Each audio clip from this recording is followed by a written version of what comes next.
ढगफुटी सदृश्य मुसळधार पावसामुळे धानोरा मोत्या गावात पुराचे पाणी घरांमध्ये शिरल्याने संसारोपयोगी साहित्यांचे मोठे नुकसान. पूर्णा तालुक्यातील धानोरा मोत्या गाव परिसरात आज शनिवार 27 सप्टेंबर रोजी मध्यरात्री 2 वाजल्यापासून सुरू असलेल्या ढगफुटी सदृश्य मुसळधार पावसामुळे गोदावरी नदीला पूर आल्याने धानोरा मोत्या गावात भीषण परिस्थिती निर्माण झाली आहे. पुराचे पाणी थेट घरांमध्ये शिरल्याने ग्रामस्थांचे संसारोपयोगी साहित्य पाण्यात वाहून गेले असून घरांचे देखील मोठ्या प्रमाणात नुकसान झाले आहे. पुराच्या पाण्यामुळे संपूर्ण गाव परिसरात पाणी साचल्याने शेती पिकांचे मोठे नुकसान झाले आहे.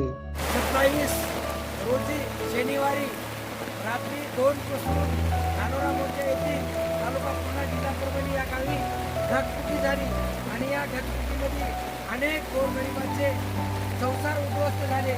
काही जणांच्या घरातून पाणी गेलं, काही जणांच्या खायचे अन्नधान्य वस्तू सामाईन असे अनेक गोष्टीमधून पाण्यामध्ये वाहून गेले आणि पूर्णा तालुक्यामधील तमाम शेतकऱ्याचे गोदाकाठच्या शेतकऱ्याचे तमाम सोयाबीन असेल, ऊस असेल, इतर काही धान्य असतील या सर्व धान्याचं उद्ध्वस्त झालं आणि शेतकरी धानोरा मोठ्या व पूर्णा तालुक्यातील शेतकरी आज रोजी संपूर्ण 100% उद्ध्वस्त झाला.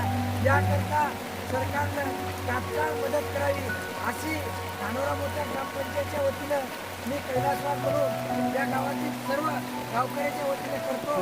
सरकारनं तात्काळ मदत करावी अशी नम्र विनंती करतो.